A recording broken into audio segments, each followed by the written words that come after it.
کہ جس مہینے کو کملی والے محمد مصطفیٰ صلی اللہ علیہ وسلم نے اپنا مہینہ کہا کہ شعبان شہری، شعبان میرا مہینہ ہے، اور کیا فرمایا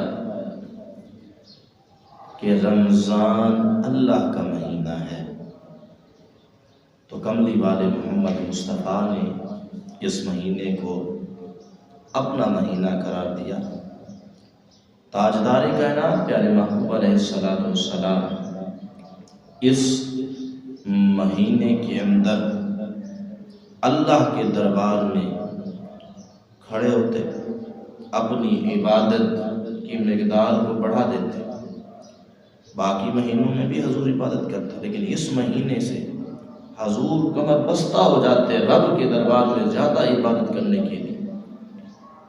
کہ آپ اس مہینے کے اندر سب سے زیادہ عبادت فرماتے ہیں۔ حضرت اماں عائشہ پاک آپ بیان فرماتی ہیں کہ حضور کو میں نے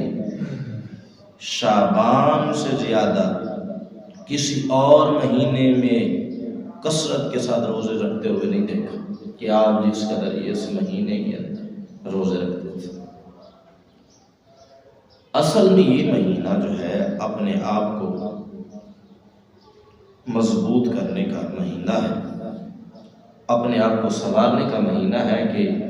اپنے آپ کو تیار کرنے کا مہینہ ہے، کہ آپ تیار ہو جاؤ، آگے رمضان آنے والا ہے، کہ ماہ رمضان کے لیے یہ تیاری کا مہینہ کرا دیا کہ اس میں تم اپنے آپ کو تیار کر لو کہ آگے اللہ کا مہینہ آنے والا ہے، کہ اس مہینے میں ذرا بھی عبادت سے، رب کے ذکر سے پیچھے نہیں رہنا، رب کے ذکر سے پیچھے نہیں رہنا، بڑھ چڑھ کر رب ذوالجلال کا ماہ رمضان میں ذکر خیر کرنا ہے، بڑھ چڑھ کر جو ہے عبادت میں حصہ لینا ہے، بڑھ چڑھ کر نیک اعمال کرنے ہیں۔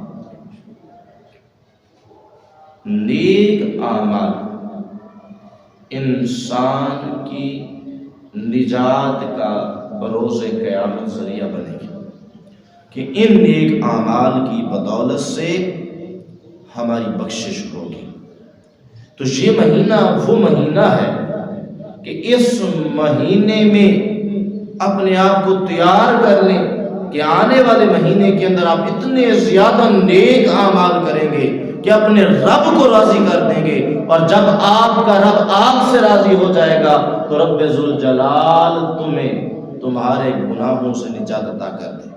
اور جب انسان گناہوں سے نجات پا لیتا ہے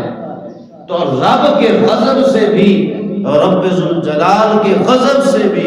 انسان نجات پا لیتا ہے۔ تو جس انسان کو گناہوں سے نجات مل جائے، جس انسان کو رب کے عذاب سے، رب کے غضب سے نجات مل جائے، تو وہ شخص رب کے دربار میں کامیاب ہو گیا۔ تو گویا کہ یہ مہینہ اپنے آپ کو تیار کرنے کا ہے کہ ہر حال میں اگلے مہینے جب رب